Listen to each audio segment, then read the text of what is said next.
सासे सानैया हाबा मावनानै नाजानानै नारसिनानै लाबोनाय नङा।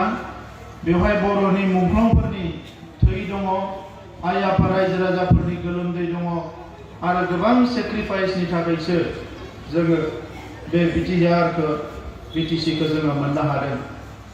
दा नैबे समाव जोंनि रायजो राजाफोरनि साननायाव माखासे बेले बेजे लाबोनो सानदों। गोबां मानसिफोरनि खोथाफ्रा दिनै गोरोबा जादों। मानगोनां रायजोफोर, दिनैनिफ्राय गोबां बोसोर सिगाङाव बर' थुनलाइ आफादा सोमावसारदोंमोन बर'नि राव थुनलाइ हारिमुखौ फोथांनानै दोननो थाखाय। आरो बिनि उनाव बड'फा उपेन्द्रनाथ ब्रह्मनि दैदेननायाव जोंनियाव मोनसे गणतान्त्रिक आन्दलन जादोंमोन बर' हारिनि थामोनथा सिनायथि रैखाथिखौ फोथांनानै दोननो थाखाय। आरो बेजोंनो समानै माखासे जोंनि दैदेनगिरि जोहोलावफ्रा हाथियार लानानैबो सोमावसारदोंमोन।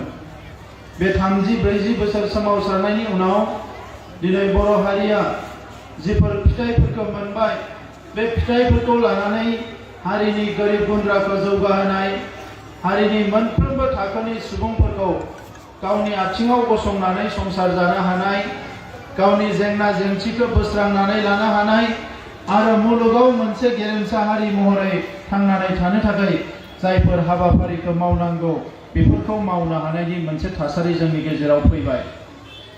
दा बे थासारिखौ लानानै जोंनि मानसिफ्रा दिनै जों जेफोर सिमांखौ नुदोंमोन बेखौ मोगथां महर होनो थाखाय जानजि खाफ्रानांगौनि सम जाबाय। मोनसे सम दङमोन, फुंनि मोनानि पुलिस मिलिटारि जोंनि गामि गामि फैयोमोन, जोंनि सेंग्राफोरखौ हमनानै लाङोमोन, सोरखौबा गावथारोमोन, जेलाव जोबोमोन। आरो मोनसे सम दङमोन गावजों गावनो दाङाबाजि जानानै बर'फोरनि गेजेराव बुलाय सुलाय जादोंमोन। बे गासैबो थासारिखौ जों बयबो नुबोदों, जों बयबो बुजिबोदों।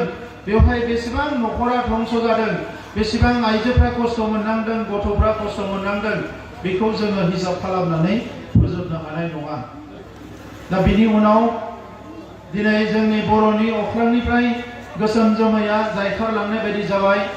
जोङो नाजायै दिनै बर' हारियाव हाथियार गैयै मोनसे समाज जानाय बायदि जाफैबाय। गोजोना जोंनियाव फैबाय। जोंनिफ्राय सोबख'नाय, थगायनाय, नासयनाया जोबलांनानै जोङो मोनसे हां मोननाय बायदि मोनसे थासारि मोनबाय। दा नैबे समाव आद्रा थानाय जि हाबाफारि NDPनि सेंग्राफोरनि रिहेबिलिटेसना जानांगौ, बिथांमोननि केसआ उइथड्र जाजोबनांगौ, जेलाव थानायफ्रा ओंखारबोजोबनांगौ आरो बिटिआर एकर्डनि मोनफ्रोमबो दफाया मोनफा मोनफा सुस्रांजानांगौ। बिनि थाखाय जोङो जानजि खाफ्रानानै खामानि मावबाय थादों। दा मानगोनां रायजोफोर, सोमावसारनाया मोनसे बाहागो आरो माहारि दानाया मोनसे बाहागो।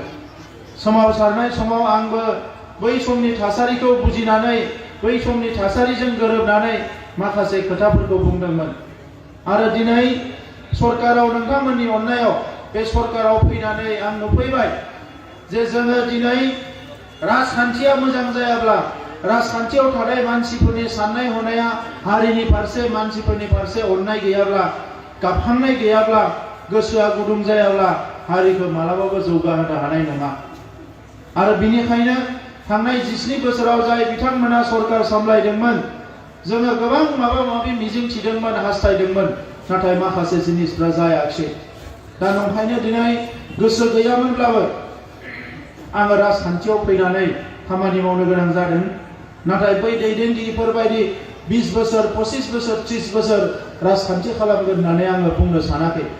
जि साननैसो राजखान्थि खालामगोन, बे समाव जोंनि गोरिब गुन्द्राफोरनि, लाइमोनफोरनि, जोंनि माखासे न'खरफोरनि जौगानांगौनि थाखायनो लामा सामा, दालां, जाम्फै, स्कुल कलेज जि नांगौ बेफोरखौ लुफुंनांगौनि थाखायनो राजखान्थि खालामनो थाखाय जानजि खाफ्रादों।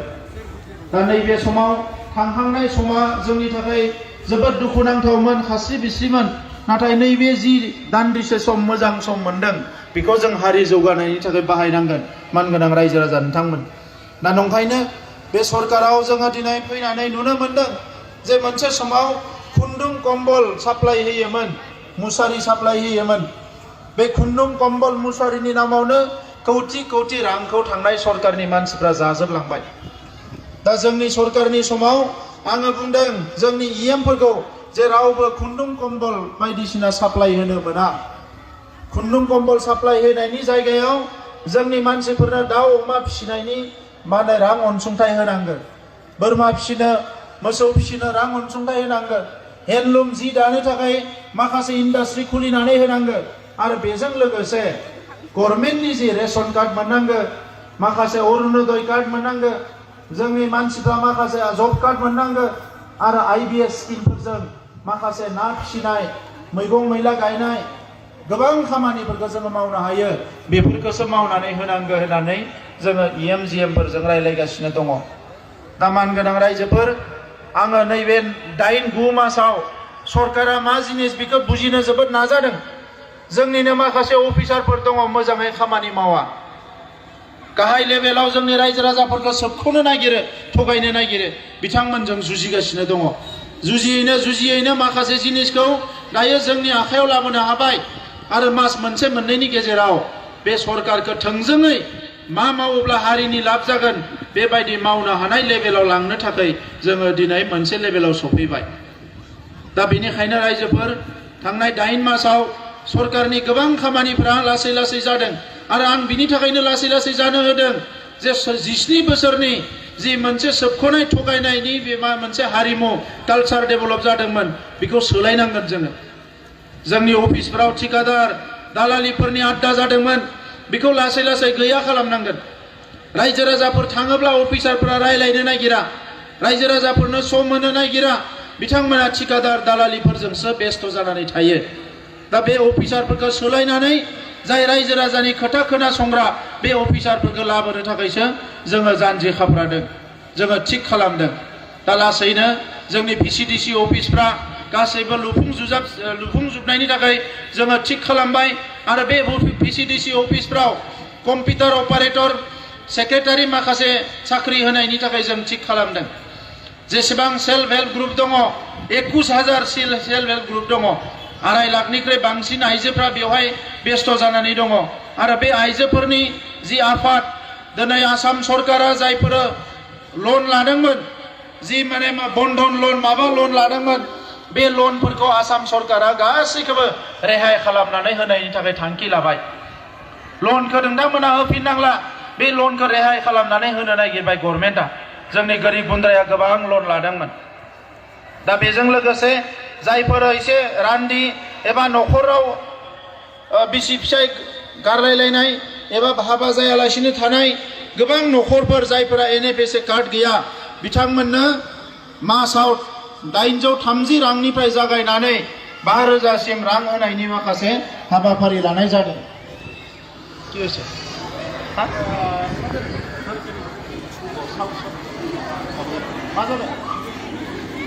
जिरायना था, मानसिफ्रा जिरायना था, बेखौ नायगोन बिसोरो।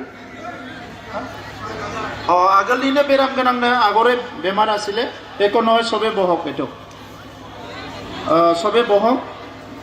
दा बिनिखायनो नैबे समाव जे दिनै BPFनि मानसिफोरखौ लानानै थांनाय 17 बोसोराव जोंनि मानसिफ्रा जोबोद आसा खालामदोंमोन। नाथाय 2016-17निफ्राय गोबां न'आ दाबो लुफुंजायाखै। IBS स्किम जोंनि गोरिब गुन्द्रानि नामाव होबाय 1 लाख 1.5 लाख, नाथाय गोरिब गुन्द्राया मोनाखै। बेखौ बिथांमोननि मेम्बारफ्रा चेयारमेनफ्रासो जाजोबनानै थांबाय। बेबायदि 22,000 केस मोनदों दायो जोङो। 22,000 केस मोनदों। 30 कोटी 40 कोटीनि खुन्दुं कम्बल साप्लाय होनानै ठिकादारा जाबाय, अफिसारा जाबाय, थांनाय सरकारनि EMफ्रा सोरबा सोरबा जाबाय। नाथाय बे 30 कोटीखौ जुदि रायजो राजानो रानना होनाय मोनब्ला जोंनि रायजो राजाफ्रा गोरिब गुन्द्रा जानाय नङामोन, जौगालांसिगौमोन। दा बेफोरबायदि जेंनाफोरखौ सुस्रांनो थाखाय दिनै जोङो सरकाराव माखासे सोदांनाय लाबोदों, सोलायनाय लाबोदों। आंहा फोथायनाय दङ रायजोफोर, मोजाङै जोङो रायजो राजाफोरनि थाखाय मावनो दिनै जि हाबाफारिफोरखौ आखायाव लादों बेखौ मावफुंजोबनो हायोब्ला बोसोरनैनि गेजेराव रायजो राजाफोरनि गेजेराव सोलायनाय फैगोन। जि समाव आंबो लाइमोनमोन, फरायसामोन, बै समाव गोरिब न'खराव जोनोम जानाय, आर्मि पुलिस साख्रि खारनो थाखाय फैसा गैयामोन। जोङो बै समाव आं सानोमोन मालाबा खाबु मोनोब्ला बर' गामि गामि आर्मि पुलिस खारनो थाखाय ट्रेनिं होनाय जायगा बानायनानै होगोन। आरो दिनै बड'लेण्डआव 28 जायगा बानायबाय, जोङो सेन्टार बानायबाय, जेराव जोंनि गथ'फ्रा मेट्रिक हायार सेकेन्डारि पास खालामखांनानै एबा फेल जानानैबाबो बिथांमोना जुदि डिफेन्सआव थांनो नागिरोबा army police CRPF BSF ITBP फ्राव थांनो नागिरोबा बै सेन्टारफ्राव ट्रेनिं लानानै बिथांमोना साख्रियाव थांनो हागोन। NDBनि सेंग्राफोरखौ गभर्नमेन्टआ स्पेसियेलि डिफेन्सआव साख्रि होनो नागिरदों, नाथाय बेजों लोगोसे गुबुन लाइमोनफ्राबो जायफोरनि न'खरा दिनै गोजौ सोलोंथाइ लानो होनो हाया बिथांमोननि न'खरनि गथ'फ्रा बेवहाय थांनानै खारनानै सोलोंनानै बिथांमोना डिफेन्सआव साख्रि लानो हागोन। आरो दिनै नैबे मास मोननैनि गेजेराव जायफोर ट्रेनिं लादोंमोन जोंनि 28टा सेन्टाराव बिसोरनि गेजेराव 400आ दिनै सिलेक्शन जाबाय। बिथांमोना साख्रि मोनसिगोन डिफेन्सआव, बिथांमोना सिलेक्शन जानानै दङ दायो। दा बेनि अनगायै जायफोरखौ स्किल ट्रेनिं होनांगौ माबा माबि मावना जानो बेफोरखौ जोङो लासै लासैनो खाबु लागासिनो दङ। जोंनि साहा ओनसोलाव थालिर गायनो हायो, ड्रेगन फ्रुइट गायनो हायो, लेमन नारें गायनो हायो, गोबां आबादाव जोङो सोलायनाय लाबोनो हायो। ना फिसिनाय, दाउ फिसिनाय, अमा फिसिनाय बे गासैयावबो सरकारानो थोंजोङै जोङो मदद खालामनो सानदों, अब्लासो जोंनि जौगानाया फैगोन। दा बेनिखायनो रायजोफोर दिनै BPFनि माखासे मानसिफ्राबो BPFखौ नागारै नागारै थांदों। मानोना बै समाव बिथांमोननि साफा सानै मानसिफ्राल' राजा मन्त्रि जानायनि अनगायै बिथांमोननि मानसिफ्राल' रां खामायनायनि अनगायै जों बिथांमोननि गाहाय थाखोनि मानसिफ्राबो गोबां माखासे मददफोरखौ मोनाखै। नोंथांमोना नुनो मोन्दों बावैसो राजीब ब्रह्म होननाय BPFनि EMमोन, बिथाङा BJPआव हाबहैबाय। प्रभात बसुमतारिया BJPआव हाबहैबाय। आरो गोबां बिथांमोननि दिनै EM MCLAफ्रा गोदोनि EM MCLAफ्रा जोंनि आफादावबो हाबनो थाखाय BJPआव हाबनो थाखाय बिथांमोना लाइन लागासिनो दङ। मानोना BPFआ दिनै बन्द जासिगोन, BPFनि दखाना 100% बन्द जानो थांगासिनो दङ। आरो बिनि थाखाय दायनिगिरिया जों नङा, बिनि थाखाय दायनिगिरिया बिथांमोनानो। 17 बोसोर सम मोनदोंमोन रायजो राजाखौ अननो थाखाय, 17 बोसोर। बे 17 बोसोराव गोसो होनानै मावनायमोनब्ला गोबां लामा दालां बायदिसिनाफोरखौ बानायजोबनो हागौमोन, गोबां रायजो राजाफोरखौ मदद खालामनो हागौमोन। दा बेनिखायनो आङो नोंथांमोनखौ खावलायदों, हारिखौ गेरेमसा खालामनो थाखाय दिनै जोंनि जि आद्रा थानाय हाबाफारिफोरखौ मावफुंनो थाखाय, स्कुल कलेज इउनिभार्सिटि लुफुंनो थाखाय, दिनै जोंनियाव माखासे स्टेडियाम बायदिसिना बानायनो थाखाय आरो जोंनि मावनानै जानाय थांनानै थानायनि राहा लामाफोरखौ रोखा खालामनो थाखाय जोङो UPPLनि जि बिजाथि बेखौनो जोङो देरहाहोनांगोन। जोंनो खामानि मावग्रा मानसि नांगोन। ओरैनो 5 बोसोर 6 बोसोर 10 बोसोर 20 बोसोर MLA जानानै जिरायबाय थाग्रा मानसि नाङा, जोंनो खामानि मावग्रा मानसि नांगोन। खामानि मावग्रा मानसिफोरखौ जोङो MLA बानायनो हायोबा, MCLA बानायनो हायोबा अब्लासो जोंनि ओनसोला जौगागोन, जोंनि रायजो राजाया जौगागोन। बे ओनसोलनि जायफोर VCDCनि चेयारमेन मेम्बारफोर दङ, आं बिथांमोनखौ खावलायदों जे बिथांमोना फैबाय थानाय समाव जेसेबां ब्लकआव दिनै रायजो राजाफोरनि थाखाय स्किम फैयो बे मोनफ्रोमबो स्किमखौ इमप्लिमेन्ट खालामनो थाखाय खामानि मावनांगोन। आं गावनो ब्लक ब्लक गिदिंनानै बिथांमोनजों रायलायगासिनो दङ, गासैखौबो ट्रेनिं होनायनि बेबस्था खालामगासिनो दङ।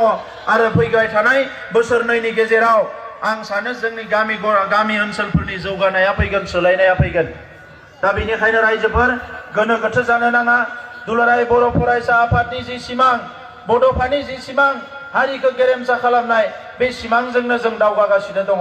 आरो UPPL हान्जाया मालाबाबो हारिखौ थगायनानै, हारिखौ नागारनानै खामानि मावनाय नङा। मालाबा बेबायदि थासारि फैयोबा नांगौबा जोङो राजखान्थिखौनो मावनाय नङा, नाथाय हारिखौ थगायनाय, हारिनि हेंथायै थांनाय खामानिखौ जों मालाबाबो मावनाय नङा।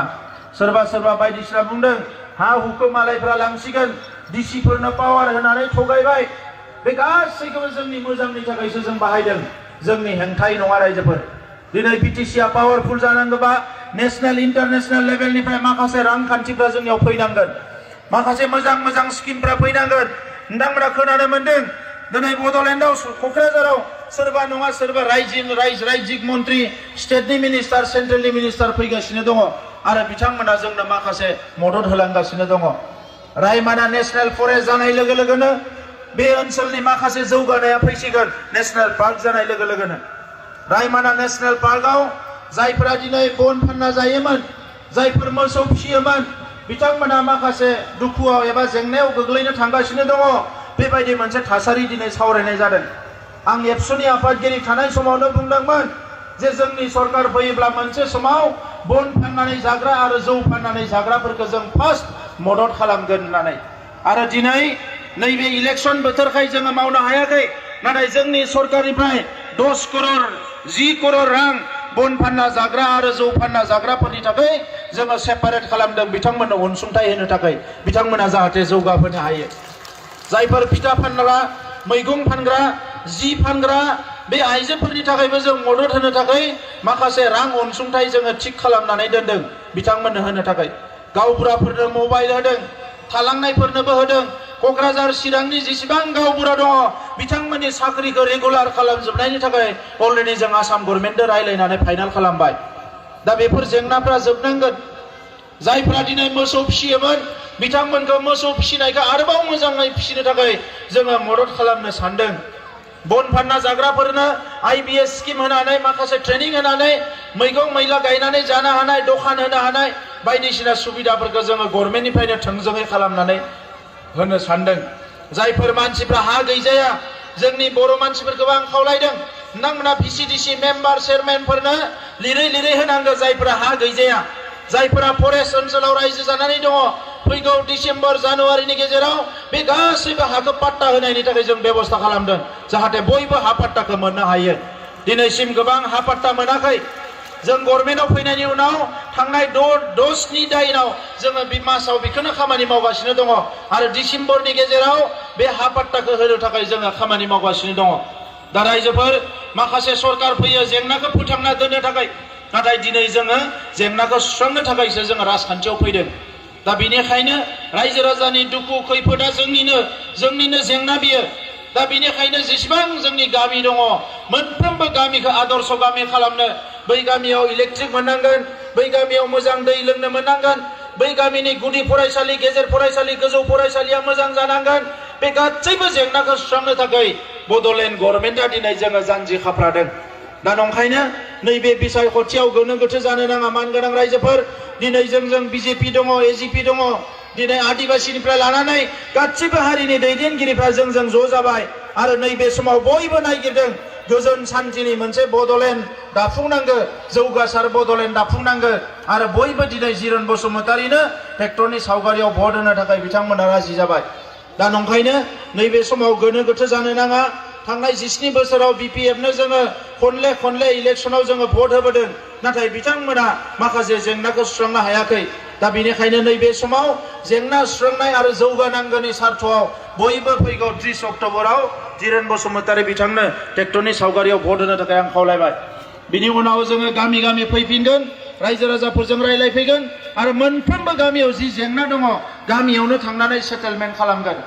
सेटेल खालामगोन मोनसे समाव आङो साइकेलजों थाबायनानै गामि बेरायदोंमोन आरो मोनसे समाव आथिंजों थाबायनानै एबसुनि बिबानगिरि महरै बेरायदोंमोन आरो नैबे नभेम्बर मासनि उनाव सप्तासेयाव सानथाम आङो गामियाव साइकेल लानानै बेरायफिननायनि हाबाफारि लादों जाहाथे रायजो राजाफोरजों सावरायनो हायो आरो जेंनाफोरखौ सुस्रांनो हायो दा नोंथांमोननो बयनिसिमबो साबायखर बावबाय आमार जलायश्री बाकी राइस बाक्सा जिल्लानि सिङाव थानाय बासबारि रेन्ज बेकि जंगल उड्स रिजर्ट मानास नेशनेल पार्क बे समायना रिजर्टआव नोंथांमोना बर'नि ट्रेडिशनेल फुड्स गोथाव अमा बेदर सावनाय एवनाय लकेल दाउ बेदर बोरमा बेदर बायदिफोरखौ मोनजानायजों लोगोसे बाहेरायाव थानो थाखाय टेन्टनि सुबिदा दङ bonfire jeep safari rafting elephant ride tea garden walk आलादा एसि गोनां खथानिबो सुबिदा दङ बे सुबिदाखौ लानो थाखाय नैबे नाम्बाराव फन खालाम